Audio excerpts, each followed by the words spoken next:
দেখতে দেখতে জীবন থেকে আরও একটা বছর হারিয়ে গেল। পুরাতন বছরে পাওয়া সব দুঃখ কষ্ট ভুলে নতুন বছর 2025কে হাসি মুখে বরণ করে নিলাম। নতুন বছর সবার অনেক অনেক ভালো কাটুক, সবাই সুস্থ থাকুক, ভালো থাকুক, সবার মনের আশা পূর্ণ হোক, এই দোয়াই করি। নতুন বছর উপলক্ষে কিন্তু সবাই অনেক বেশি মজা করেছিলাম, সাথে তো মজার মজার খাবার আছেই, তো সবকিছু শেয়ার করবো আজকের ভিডিওতে। একদিক থেকে নতুন বছরের জন্য আনন্দও লাগছে, আবার অন্যদিকে পুরাতন বছরের জন্য খারাপও লাগছে। সাথে আজকে আমাদের বাসার ছোট্ট একজন পিচ্চি সদস্যের জন্মদিনের কেকও কাটা হবে, তো সবকিছু আজকের ভিডিওতে শেয়ার করবো। সো হ্যালো এভরিওয়ান, আসসালামু আলাইকুম। আপনারা সবাই কেমন আছেন?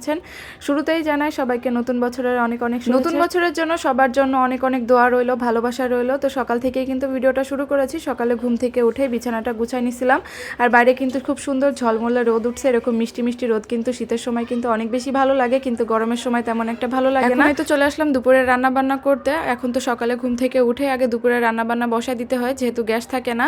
তো দুপুরে রান্না বান্না বসিয়ে দিয়ে কিন্তু সংসারে অন্যান্য কাজ করতে হয়। তো এখানে আমি ভাজি কেটে নিচ্ছিলাম। এটা হচ্ছে শালগম ভাজি করব। শালগম আমি অনেক দিন হয়েছে খাই নাই, মানে বিয়ের পরে খাইছি কিনা আমার তেমন একটা মনে নাই।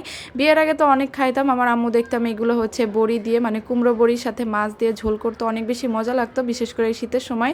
তো এটা হচ্ছে ভাজি করব, ফুলকপি আলু তারপর শালগম। আজকে দুপুরে এই তো ডিম আলু দিয়ে একটা ঝোল করা হবে, সাথে ভাজি করা হবে। তো আমি হচ্ছে এখানে ডিমটা ভালো করে ভেজে নিতেছিলাম, আর ডিমটা যখন খোসা ছাড়াইতে গেছিলাম তখনই অনেকটা ভেঙে গেছে। তো যাই হোক, একটু লবণ আর হলুদ দিয়ে খুব ভালো করে ভেজে নিলাম। আজকে আমার ভিডিওতে একটু বাইরের আওয়াজ শুনতে পারেন, যেহেতু বাসা অনেকে আছে, কথাবার্তা একটু শুনতে পারেন, তো সবাই একটু কষ্ট করে শুনে নিবেন। আর তাছাড়া আমি নতুন একটা অ্যাপস দিয়ে হচ্ছে ভিডিওটা এডিট করতেছি। আমি তো সবসময় ক্যাপকাট দিয়ে ভিডিও এডিট করতাম, ওটা দিয়ে আমার কাছে অনেক বেশি সহজ মনে হতো, কিন্তু ইদানিং হচ্ছে ক্যাপকাটে অনেক বেশি ঝামেলা করতেছে, সেজন্য ইনশর্ট দিয়ে ভিডিও এডিট করতেছি। আর এটা আমার কাছে অনেক বেশি ঝামেলার মনে হয়, মানে কোনো সেটিংস আমি এটার বুঝি না। তো জানি না আজকে ভিডিওটা কেমন হবে, সবাই একটু কমেন্ট করে জানাবেন। ডিম আলুর ঝোলটা রান্না করার জন্য এখানে আমি পেঁয়াজটা খুব ভালো করে ভেজে নিছি, তার মধ্যে একটু আদা রসুন বাটা, এখন তো সব গুঁড়া মশলাগুলো দিয়ে মশলাটা খুব ভালো করে কষিয়ে নিব।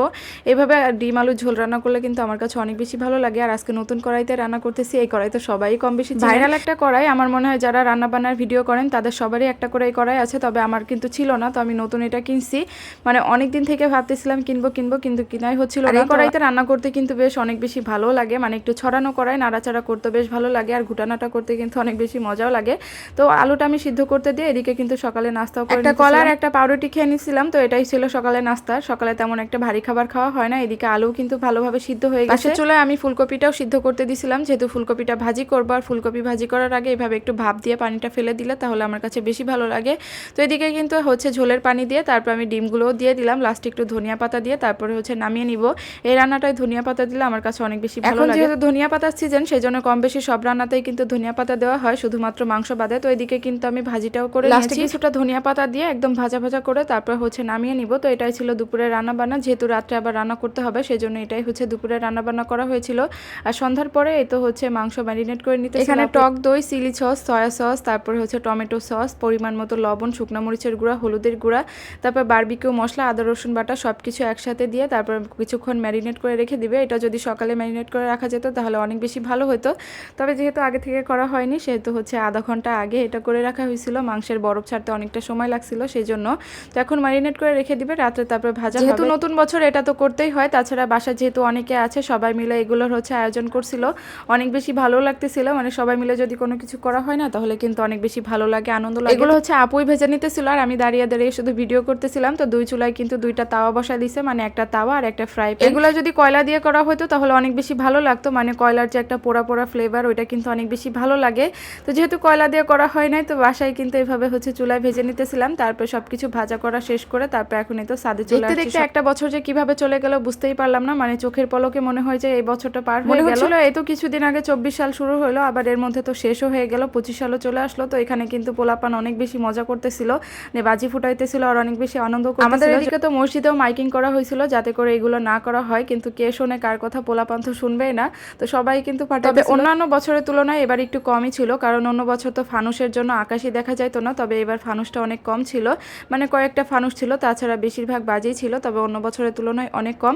তো এদিকে আমার মেয়ে আবার একটু ফানুস উড়াইতে গেছিল, ও মানে একটু ভয় পাইতেছিল না, ও দেখতেছিল যে এইগুলো আবার কি হচ্ছে, ফানুস দিয়ে 24 সালকে উড়াই দিতেছিল আর 25 সালকে গ্রহণ করতেছিল। আমি আবার তাদের বাপ মেয়ের একটা ভিডিও করে নিলাম, সবাই কিন্তু মাশাআল্লাহ বলে যাবে। নিজের ভিডিও করতে আমার একদমই ভালো লাগে না, মনে হয় যেন অন্য কারো ভিডিও করে দিই, মানে আমার ক্যামেরার সামনে আসতে একদমই ভালো লাগে না এখন।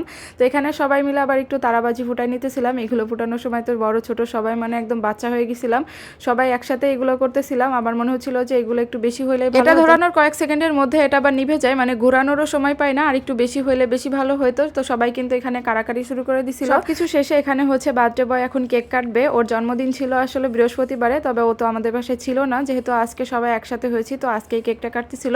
আর ও হচ্ছে আমার ননাসের ছেলে, তো ও হচ্ছে কেক কেটে সবাইকে খাইয়ে দিচ্ছিল। সাদে কেক কাটার কোনো প্ল্যানই ছিল না, ঘরেই কাটার জন্য সবকিছু রেডি করা হয়েছিল, কিন্তু সাদে যেহেতু সবাই ছিল সেই জন্য সাদেই কেকটা নিয়ে আসা হয়েছিল।